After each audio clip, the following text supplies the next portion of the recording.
Bueno, ya estamos de nuevo al aire, ya estamos conectados con Jorge Altamira. ¿Cómo anda Jorge tanto tiempo? Bueno, relativamente, ¿eh? Del- en cierto modo fue mucho tiempo, en cierto modo es una breve interrupción. He visto que han arrancado con streaming también.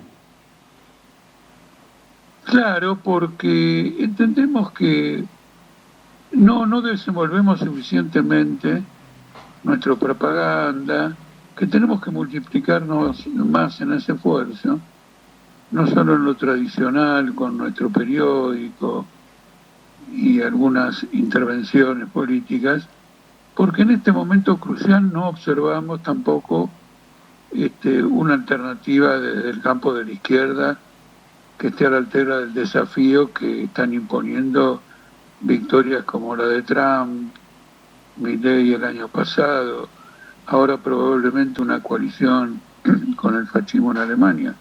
Una victoria no absoluta, pero salió primero el partido neonazi en Austria hace 2 meses. Entonces, y además una política de austeridad en todo el mundo contra los trabajadores, represión de huelgas y dos guerras muy atroces.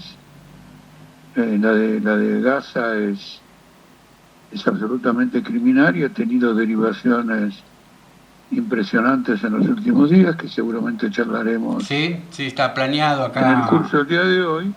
que Entonces, ¿qué usted nos ocurre? Un exponga. streaming, claro, en un streaming una vez por semana, donde van a intervenir otras personas, por ejemplo, probablemente a raíz de un planteo que hice sobre la situación en la fábrica Toyota y en el movimiento obrero en la actual circunstancia política, tengamos el martes que viene una apertura de debate con compañeros activistas sindicales, luchadores del movimiento obrero, que van a intervenir con sus análisis y con las informaciones. Nosotros conocemos muy bien a Toyota por dentro. Ha habido muchos militantes nuestros que han pasado por la trituradora de esa fábrica, de modo que se va a ir diversificando y nos llamó la atención que la asistencia inicial y en las semanas subsiguientes, por ser un comienzo, fue verdaderamente elevada. Sí, fue muy exitoso. Es Entonces, decir, para que el público sepa, los oyentes de la radio, ¿qué días es que va a funcionar los streaming? Creo que primero lo hicieron con Marcelo Ramal. Los días, el horario y cómo pueden acceder a ellos, Jorge. bueno, el martes de 7 a 8:30, se puede extender, es muy flexible, no, es una conversación con agenda abierta, no está tan planificado. Lo que sabemos de entrada es que hay algunos tópicos que son dominantes en el escenario del país y del exterior, pero luego es una cosa improvisada en la que nosotros mismos vamos pensando los problemas, y creo que eso comunica con el público, comunica porque él piensa con nosotros en la medida que vamos reflexionando sobre las cuestiones, y es por YouTube. Ahora, hasta donde llegan mis conocimientos tecnológicos es toda la información que Bueno, puedo dar, y después creo que se mantiene en YouTube la grabación por un tiempo prolongado y se incrementa la audiencia. bueno, tema streaming por el momento lo vamos a ir cerrando y hoy sí vamos a pasar en este momento, en 5 minutitos más o menos, que usted haga un balance de esta multitudinaria manifestación que comenzó con una propuesta ante las nefastas declaraciones de Milei contra la comunidad LTGB, contra el feminismo, y se transformó en una consigna que fue antifascista. Que yo creo que ese fue Bueno, un gran avance. Que usted, en 5 minutitos que nos exponga, Jorge, lo escuchamos. no, es muy sencillo. Bueno, la manifestación a nivel nacional fue una victoria política incuestionable, porque no solo las capitales de provincia se movilizaron, sino diversos pueblos del interior, por caso en la provincia de Buenos Aires, Bahía Blanca, Pergamino, en San Nicolás.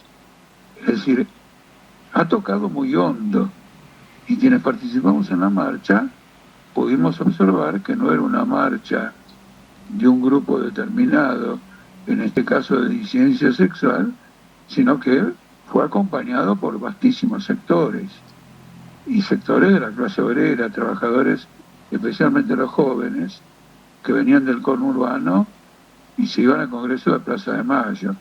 Y ahí murieron las palabras porque Bullrich tuvo que poner violín en bolsa, porque esa marcha se iba a defender hasta sus últimas consecuencias, no importa lo que diga cualquier protocolo.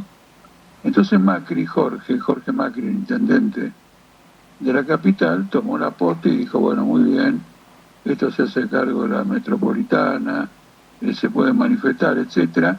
Encontraron una forma de disimular lo que es un recule, digamos, político, digamos, impresionante. El discurso de Davos es un discurso profundamente fascista, porque, como lo dicen en otras manifestaciones que podemos discutir durante los minutos que tenemos hoy, en Davos, Milei dijo algo que es muy importante. Él dijo que esta ideología de izquierda tiene que ser erradicada de la especie humana.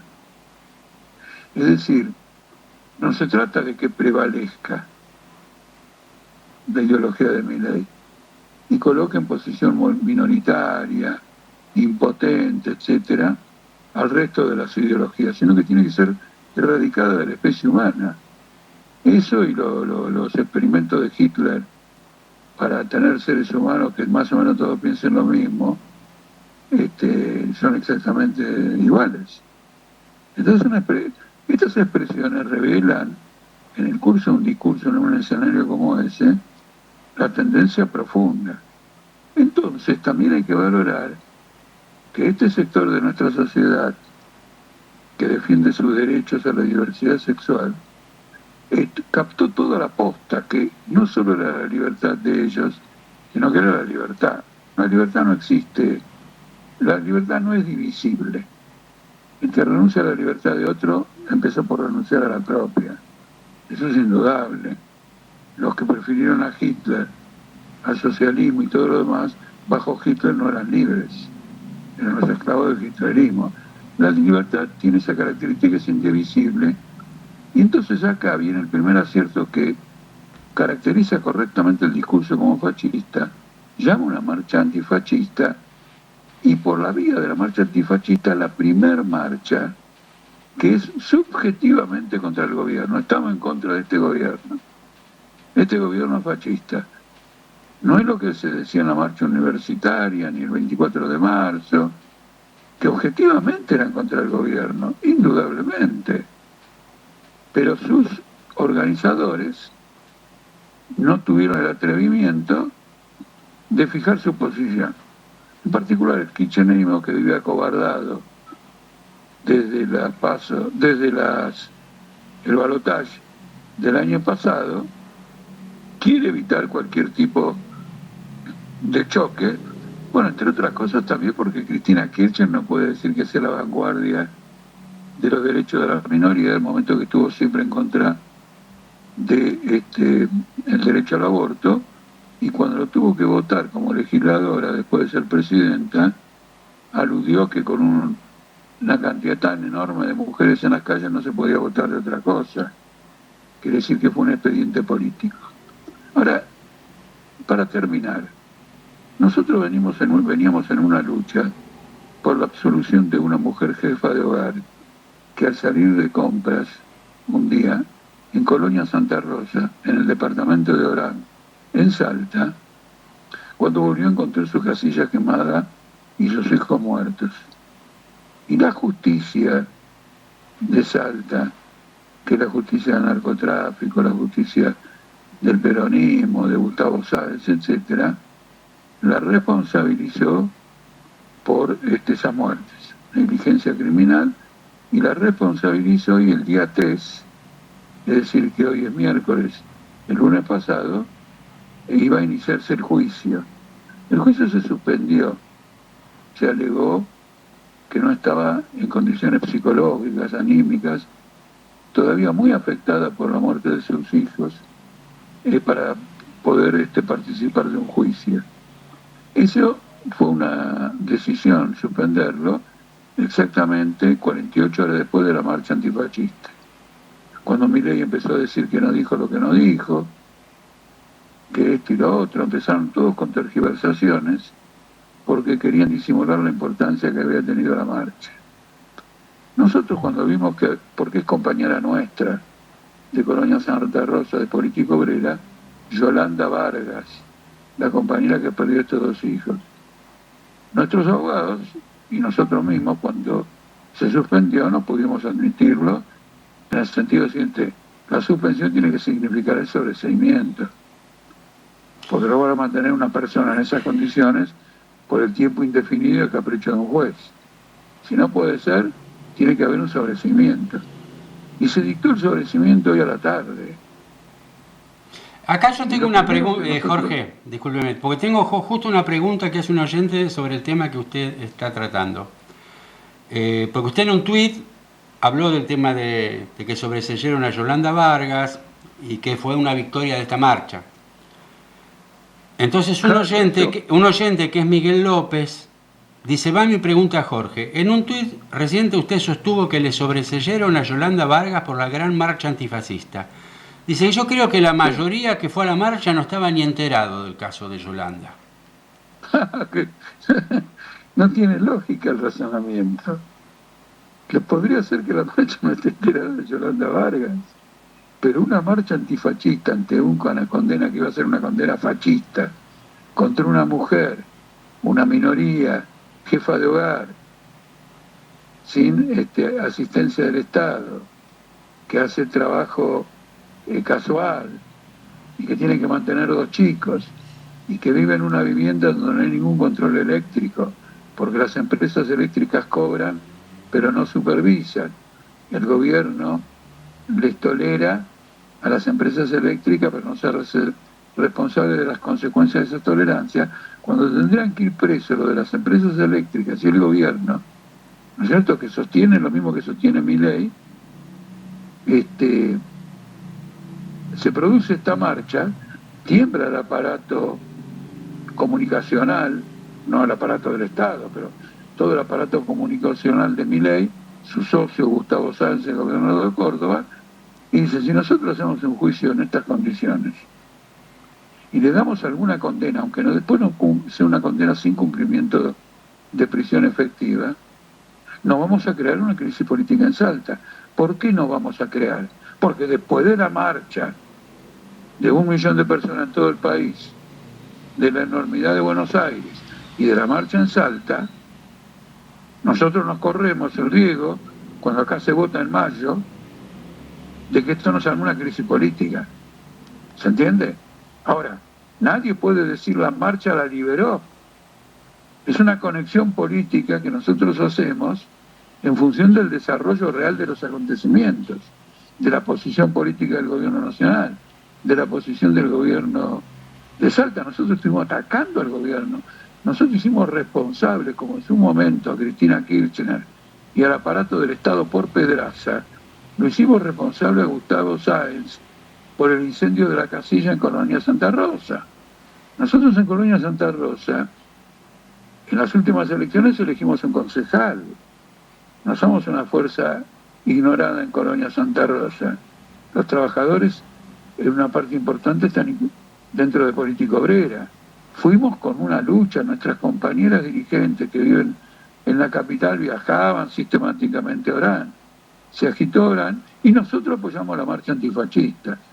Entonces, fíjese, en lugar de decir esto es una victoria de Política Obrera, que se movilizó, en primer lugar decimos que es una victoria de la marcha antifascista.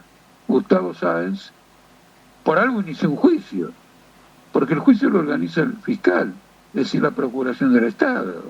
No es un privado el que inicia ese juicio.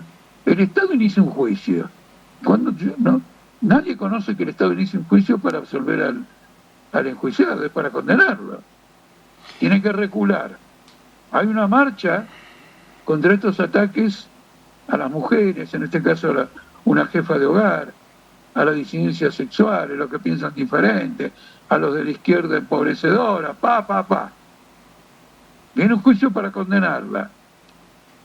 Primero lo suspenden enseguida lo sobreseen, es una victoria colectiva.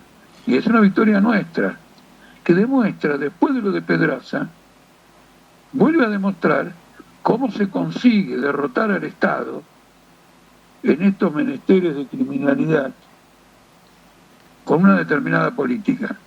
Porque nosotros logramos la condena de Pedraza en 1 año y medio porque hemos seguido una política. Cuando desde la Fiscalía, con Pedraza, dijeron que Mariano Ferreira, el compañero asesinado, se la buscó porque estaba peleando con los ferroviarios, yo llamé a la jueza de la causa, le dije que si esta fiscal, que era Camaño, ahora no me acuerdo, Gabriela o Graciela Camaño, Gabriela puede ser, bueno, Graciela. que si esta fiscal continúa, ¿cómo? Graciela Camaño es. Graciela Camaño. Entonces, si esta fiscal seguía con esto, yo salía a denunciarlos a todos los del juicio, a la justicia, a ella, a la jueza, a la fiscal, etcétera, en todos los canales de televisión, y llamaba a movilizar. La jueza me pidió que le diera 10 horas para hablar con la fiscal y terminar con esta situación. Y a las 10 horas terminó. Y después hicimos, es decir, en esta ocasión nos apoyamos también en una marcha. No en una marcha de 1 millón de personas en todo el país, pero una marcha de 60.000 personas en la ciudad de Buenos Aires por el castigo a los criminales, en este caso Pedraza, de Mariano Ferreira, ¿no es cierto? Y para que usted vea el problema del método, le voy a contar lo anecdótico, pero que es así. Una noche suena el teléfono y el que me llama es Baradel, Rodolfo Baradel, sí. Y me felicita por la condena de Pedraza. ¿Y qué me dice? Jorge, conseguiste lo que nosotros no conseguimos con el asesinato de Fuente Alba. No condenaron a nadie. Pasamos un poquito a las preguntas de otros oyentes por una cuestión de tiempo. Inclusive acá hay un oyente que me está mandando que son sugerencias que le quiere hacer para el streaming. Yo se lo voy a pasar por privado porque no creo que tengamos tiempo, que es el oyente Carlos Firpo, que son un montón de pautas que él recomienda para mejorar el streaming. Si le sirve, y si no, bueno. No, le agradezco infinitamente. Acá tengo una pregunta que es de Graciela Cáceres, que es de Córdoba, que es una oyente que ella es apolítica, pero es un ciudadano con todos sus derechos, ¿no? Y sus sueños, sus expectativas. Entonces lo que le pide a Altamira, que le dé un panorama de este gobierno. Porque ella dice, ¿dónde estamos parados los que aún creemos en un futuro? ¿Tendremos un futuro o será solo un futurito? Y dice que tiene muchas preguntas para hacerla. ¿Cómo le respondería usted a Graciela? Es una pregunta compleja. Primero, tenemos un futuro indudablemente.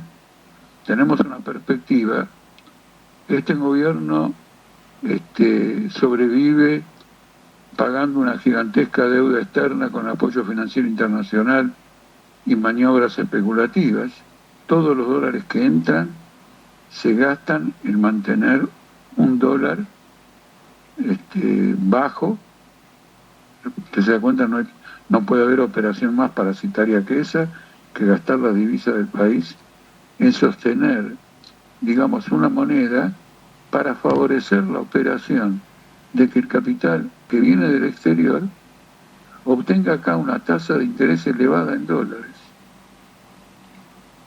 Y entonces haga un beneficio y por eso viene. Y lo había hecho Macri en ese momento. Y entonces lo que se llama esto como carry trade, toda una operación de acumulación financiera de capitales que toman prestado en el exterior al 4%, lo invierten aquí al 15% en pesos, pero como el dólar baja por esta operación del gobierno, ese 15% en pesos se transforma en una tasa de interés del 20% en dólares. Y en Estados Unidos pagan 4%. Esta gigantesca operación financiera, es la base de la política del gobierno, exige un ajuste violento, corte de tarifas, tarifazos, corte de obras públicas, la quiebra financiera de las provincias que han dejado de construir, un golpe severo para el capital agroindustrial, que teniendo un dólar muy caro le cuesta, digamos, exportar, salarios muy bajos pero que en dólares son altos para exportar, porque el dólar va bajando, entonces lo que se paga en pesos, si se lo contabiliza en dólares, es alto, despido, destrucción del derecho laboral, es decir, es un esquema financiero que luego se desarrolla en la estructura social como una abolición del derecho laboral y derecho social. Ahora, por ejemplo, el gobierno que dice que venía a bajar impuestos para los grandes capitales, como consecuencia, naturalmente, de la inflación y del aumento nominal de los salarios, un número creciente de trabajadores está pagando impuestos a las ganancias. Pero acá se blancó capitales sin ningún tipo de requerimientos, sin pago de ningún impuesto, sin decir dónde vino la plata, la mayor parte seguramente vino del narcotráfico, ¿no? Todo el dinero negro que el narcotráfico va acumulando en distintos lugares y que después puede blanquearlo. Entonces es un gobierno con una posición histórica muy frágil. Nadie sobrevive en estas condiciones. Donde está el problema es en la crisis que hay entre los trabajadores y el movimiento obrero, que años de sindicalismo peronista han creado una situación de derrota permanente y han creado un cuadro de desorganización muy grande en la clase obrera. Por lo tanto, la lucha principal es que modificar la situación en la clase obrera, como también ocurre en algunos otros países, y que explican por eso el ascenso de la derecha, ¿no es cierto? Entonces, se trata de librar esa lucha. Por eso la marcha del otro día, aunque haya sido, y nosotros lo dijimos de antes que tuviera lugar la marcha, y lo confirmamos cuando se desarrolló, que es una victoria política del pueblo, no constituye todavía un punto de viraje en la situación política. No modifica el amperímetro. El amperímetro se va a modificar en las fábricas, en Toyota, en Bristol, en Asindar, en Siderca, Siderar, en las siderúrgicas, en las empresas químicas. Es decir, es necesario que el movimiento obrero recupere aquella tradición histórica revolucionaria que se identificó con el Cordobazo, por ejemplo, y se identificó con las huelgas generales que le hicieron al gobierno de Isabel Perón. Entonces, aquí esta es una lucha, esta es una lucha mundial. El imperialismo mundial está atacando a la clase obrera de todo el mundo a través de las guerras como la del Medio Oriente y la de Ucrania, a través de las guerras comerciales. ¿Qué dice la burguesía europea cuando Trump le pone un arancel? Le dice a sus obreros, miren, che, ahora cuesta más vender en Estados Unidos, así que ajustense. No da la pelea contra Trump, una pelea que tiene que ser política, ¿no es cierto? No. Fíjese lo que hizo la presidenta de México.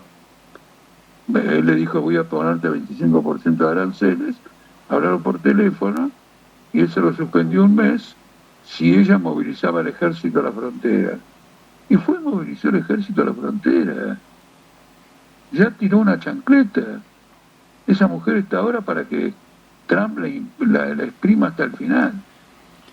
Trump ha creado, después de muchísimo tiempo, una brutal crisis en América Latina, por el ataque a Panamá por el canal, que es un ataque a la presencia de China, por el ataque a México, por el ataque a Colombia, por los ataques a Cuba, por los presos que está mandando, por los presos no, por los inmigrantes, que en definitiva, por ser inmigrantes no han causado ningún delito y no son sujetos de delito, en la base de Guantánamo. Por lo tanto, han quedado fuera del marco de la justicia civil estadounidense. El tema de Donald Trump estaba en las preguntas posteriores. Así que después lo vamos a desarrollar porque a mí, por supuesto, me interesa de sobremanera las apreciaciones que usted haga al respecto. Nosotros hemos tocado muchos temas desde que hacemos este programa. Y hay uno que casualmente no lo hemos tocado nunca y lo formula un oyente. Mire qué casualidad que jamás hemos tocado ese tema porque hay otros temas que los hemos tocado casi 3-4 veces por mes. En cambio nunca lo tocamos. Pregunta Diana de la Plata. Casi el 90% de la población con discapacidad está fuera del mercado laboral. Milei afectó al DNU diciendo que solamente cobrarían las pensiones por discapacidad aquellos que estuvieron totalmente imposibilitados de trabajar y al respecto no se ha hablado nada del tema. Es cierto, casi yo no he escuchado nada sobre el tema en el medio. Entonces, bueno, termino con la pregunta del oyente, ¿no? Dice, como que aquellos que tenemos discapacidad nos sentimos cada vez más desprotegidos. Entonces le dice, señor Altamira, ¿qué propone Política Obrera para este sector olvidado de la sociedad? Bueno, en primer lugar quiero decirle que nosotros, como organización, tenemos compañeros discapacitados que tienen un papel relevante en el movimiento de discapacitados. Es decir, que militan en ese movimiento, luchan, y lo están haciendo ahora en este momento. Yo cuando fui legislador, se aprobó, entre otros por iniciativa nuestra, la obligación del Estado de reservar un cupo del 5% a personal discapacitado. Todo esto Milei lo quiere destruir porque, y acá viene el carácter, digamos, potencialmente fascista de Milei, en el sentido de que él quiere someter a la sociedad a las reglas de una competencia capitalista implacable, de tipo darwiniana. El que no puede sobrevivir en el campo económico presenta la quiebra, y el que no puede sobrevivir en el campo social adelanta su defunción. Eso fue lo que en cierto modo también dijo en Davos. Entonces no es caprichoso esto de la discapacidad, es un tema ideológico y también es un tema económico. Ahora él se retira, por ejemplo, de la Organización Mundial de la Salud. Tiene que ver con el tema de la discapacidad. El reproche de Trump, Bolsonaro, Milei al tratamiento del COVID-19 fueron ayudas que se prestaron a una parte de la población que tenía que hacer fila y pasar por los bancos porque no tenía forma, debido a que había una cuarentena, de trabajar o de hacer de hacer aquello que le hubiera permitido su mantenimiento. ¿Qué decían Trump, Bolsonaro, Milei, incluso el FITU? No tiene que haber cuarentena. La cuarentena es propia de un estado absoluto, de un estado de excepción. Tuvimos toda una polémica sobre esa cuestión. Es decir, que cuando el Estado utiliza toda su fuerza absoluta para evitar la expansión de una pandemia, se la coloca en el mismo rango que cuando usa toda su fuerza absoluta para aplastar a la clase obrera. Y si no es así, dicen que si permitimos que por una pandemia se establezca un estado de excepción, creamos el antecedente para que después lo apliquen a los trabajadores. Es decir, por ahora vayamos muriendo como consecuencia de la pandemia frente a la posibilidad de que esto en el futuro lleve, digamos, a un estado de excepción contra los trabajadores. Nosotros nos opusimos, nosotros defendemos la medida de protección de la vida.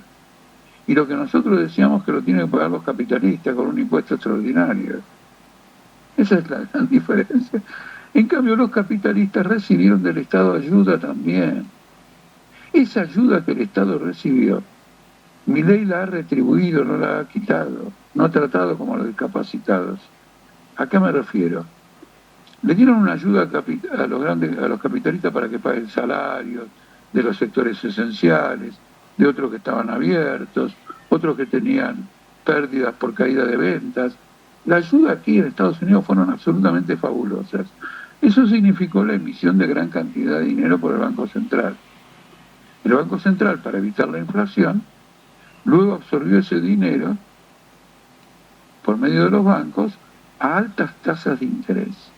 Es decir, que el financiamiento de los grandes capitalistas le costó a la Argentina préstamos del Banco Central, por los cuales el Banco Central se financió en los bancos al 30%, supongamos, de interés anual. ¿Qué hace Milei? Toda la deuda esta que acumuló el Banco Central para financiar a los capitalistas, la transfirió ahora al Tesoro.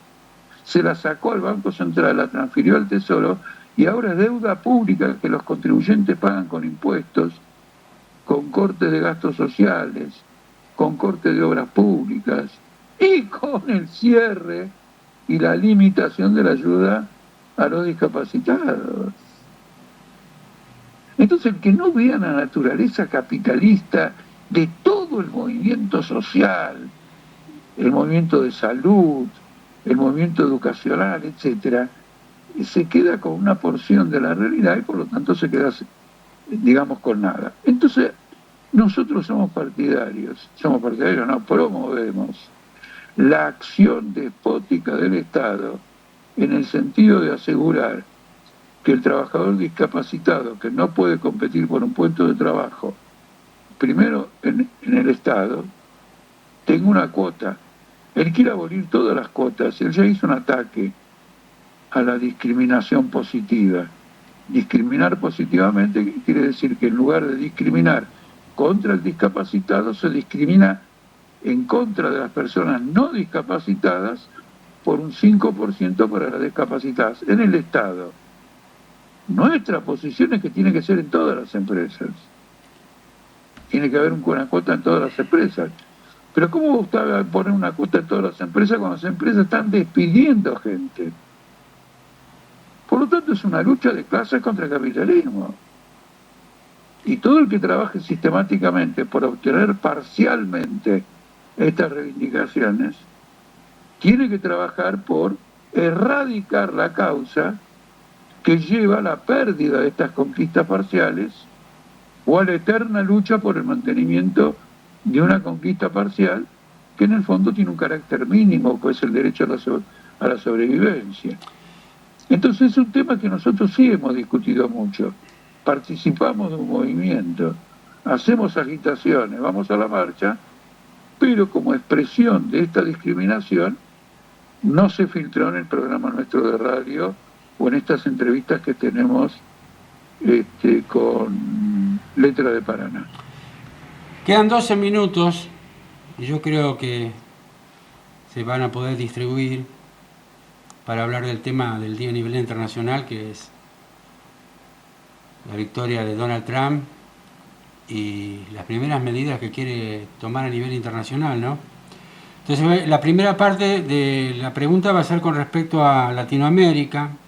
Bueno, acá Trump a México y Colombia ya de movida los amenazó con aranceles.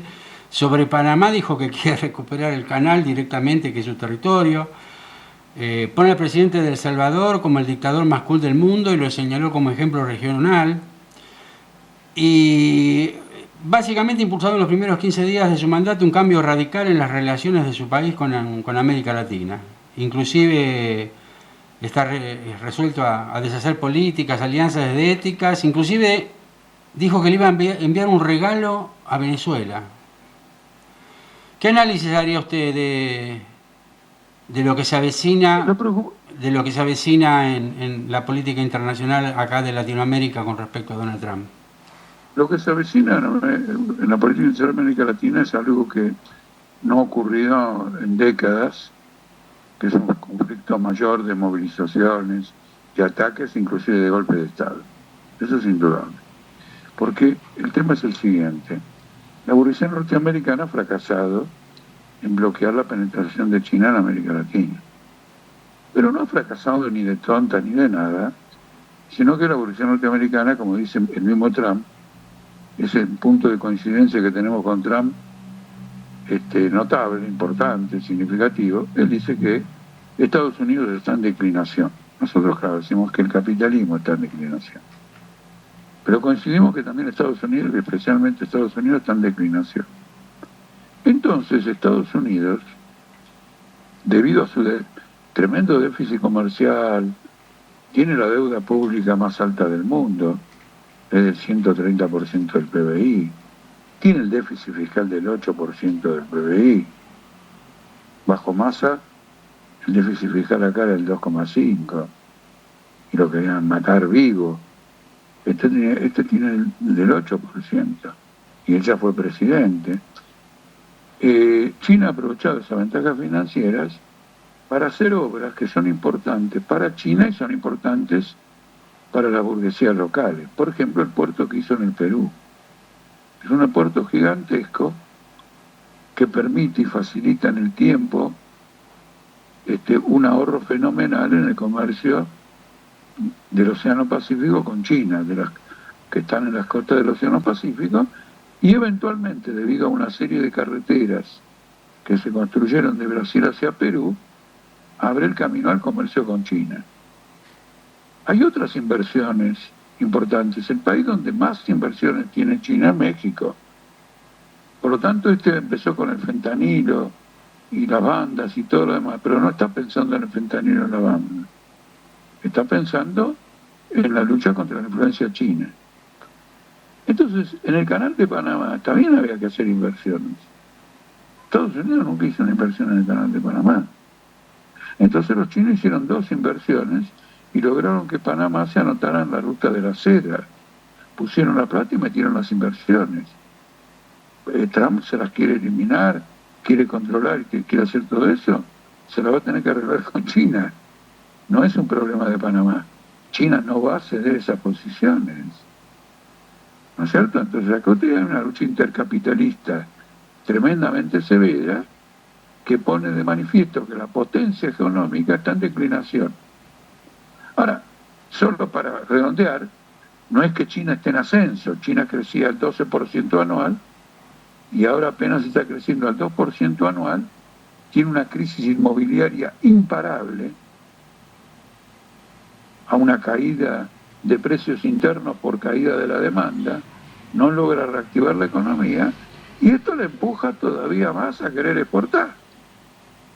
Porque si adentro del mercado con 1.400 millones de habitantes me está cayendo el consumo, yo más que nunca voy a exportar.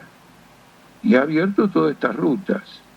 Entonces esto se va a transformar en una guerra contra América Latina en el marco de una pelea, ¿no es cierto?, de imperialismo norteamericano de desalojar a China. El país más importante para Trump son México y Brasil. Sobre Brasil todavía no dijo nada, ¿no es cierto?, probablemente porque no hay elecciones inmediatamente, pero dentro de poco va a empezar la ofensiva contra Brasil. Ahora esto se da en el marco de un enfrentamiento contra todos los rivales más o menos abiertos o no del imperialismo norteamericano, que el imperialismo norteamericano lo ve de esa manera. Ya ha dicho que le va a meter aranceles a Europa. El arancel en esta época, meter aranceles, es un arma grosera, porque no tiene en cuenta al conjunto de la estructura económica del propio país. A ver si soy claro. Si yo quiero preservar la industria automotriz, vamos a tomar por caso, pongo un arancel contra los automóviles que vienen del extranjero, pero no contra otra industria, porque si lo hago contra otra industria, a lo mejor es una industria que tiene que comprar bienes de capital o materias primas importantes para ella, y si le meto a ella también el arancel, mientras que a la industria automotriz la protejo de la competencia extranjera, a la que necesita la mercadería extranjera la estoy destruyendo económicamente. Entonces yo digo, 25% de arancel, todo China. Todo lo que es China, arancel. Lo que me conviene, 25% de arancel. Lo que me perjudica, también 25% de arancel. Eso no es una política económica. Eso es un gobierno que está a la deriva y que está usando un arma de características tan torpes porque apunta a una finalidad política. Quiere remodelar integralmente las relaciones con sus rivales y no hacerlo pieza por pieza. Industria automotriz, industria del acero, esto y lo otro, que terminan así, donde el diablo perdió el poncho. Se demora una barbaridad. 5 minutos quedan, Jorge. Quedan 5 minutos. Y ciérrame el concepto, eso le pedía. Sí, adelante. Porque hay un tema que no lo podemos dejar pasar, que es este nuevo gobierno norteamericano, que están enmarcando un llamado para reubicar permanentemente a todos los palestinos fuera de Gaza, y los plantean como si fuera un gesto humanitario, afirmando que no tiene alternativa porque Gaza es un área de demolición, dicen, ¿no? Pero bajo el derecho internacional los intentos de trasladar poblaciones por la fuerza están prohibidos. Así que esto es imposible de llevar a cabo, sin embargo siguen insistiendo con esto y ya está recibiendo grandes rechazos de la comunidad árabe. Y grandes aplausos, por supuesto, también. de parte de Israel, ¿no? Porque dicen, nunca tuvimos un presidente tan aliado como este. ¿Qué análisis hace de esto en 5 minutos? No, es mucho más provocador. Él dice que él quiere ocupar Gaza. Es decir, que Gaza no pasaría a ser de Israel, pasaría a ser de Estados Unidos, como Alaska, que queda fuera de Estados Unidos, queda en el norte, en la frontera de Canadá, con el Pacífico, y es una zona distante, sin comunicación directa territorial, digamos, con Estados Unidos. Él dice que quiere quedarse con Gaza, porque él quiere hacer ahí la Riviera del Medio Oriente. Va a construir hoteles, etcétera. Él es un desarrollador inmobiliario y va a invertir sus negocios en Gaza. Esa es una fantasía criminal notable. Bueno, en primer lugar, quiero advertir que los palestinos están ya desperdigados por todo el mundo como consecuencia de todas las guerras que se libraron. Por ejemplo, el 40% de la población de Jordania es en Palestina. Y dentro de Siria, como dentro del Líbano, sigue habiendo campos de refugiados. Y en Gaza había campos de refugiados. Es decir, no es que se relocalizan habitacionalmente, van a terminar en una villa miseria de algún lugar, porque nadie le va a ir a construir viviendas a los palestinos en Egipto cuando la dictadura egipcia no construye vivienda para los egipcios. Entonces quiere decir que todo esto es una torpeza absolutamente genial. Ahora, primero demolieron Gaza y crearon una situación insostenible, porque ¿quién reconstruye Gaza? La gente que ha vuelto a sus sitios originales no tiene una vivienda y no tiene la estructura para arreglar una vivienda. Se ha producido un fenómeno de esas características. Es decir, acá lo que tendría que haber es un fondo internacional de reconstrucción de Gaza para los gazatíes. Pero todos los países de Europa, los gobiernos, y Estados Unidos apoyaron la masacre de Netanyahu. Acá realmente hay una tragedia.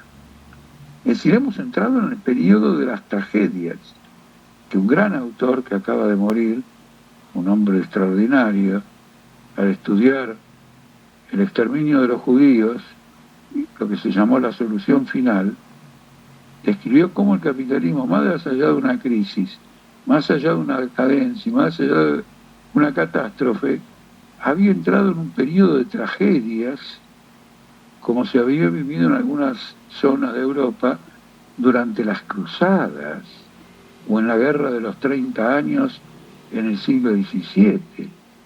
Entonces están armando una tragedia, y esa tragedia es la guerra mundial. Si uno tiene alguna cosa que observar en la marcha del otro día, es que no había consignas contra la guerra, ni había consignas en defensa del pueblo palestino, que son las principales víctimas del fascismo que correctamente denunciaba. Milei es un soporte de Netanyahu. Cuando uno dice, no, pero Milei no es fascista, él va con francos al Congreso, discute, habla con Germán Martínez. Esto no lo hace un fascista, pero él es el aliado de Netanyahu, que no va a ningún congreso donde hay palestino ni nada, sino que ahora que tiene una tregua que parece que se rompe en Gaza, está haciendo lo mismo en Cisjordania. Es decir, van a echar a los 2 millones de palestinos, 2.200.000 de Gaza. Curiosamente, Trump dijo 1.800.000. Teniendo en cuenta que las estadísticas dicen que son 2.200.000, él descuenta que Netanyahu mató 400.000 gazatíes. La revista Lancet lo pone en 200.000. Bueno, en Cisjordania hay 3,5 millones, 4. va a ser lo mismo. Entonces los gobiernos que apoyan fervorosamente y se movilizan y ponen agentes del Mossad en el servicio de informaciones del Estado argentino, ¿no es cierto? Tienen un contacto con el fascismo, tienen un roce, tienen una alianza que los convierte en pseudodemócratas al servicio de gobiernos fascistas. Se acabó el tiempo, Jorge. Nos pasamos un par de minutitos, quedaron un montón de temas para hablar, porque también estaba el tema de Ucrania, donde está pidiendo tierras raras Donald Trump a cambio de toda la ayuda militar. Así que quedan un montón de temas que, si usted está de acuerdo, vamos a seguir el miércoles siguiente. El miércoles que viene. Bueno, muy bien. Bueno, muchas gracias. Un abrazo a Mónica y que todo vaya adelante. Bueno, muchas gracias, Jorge.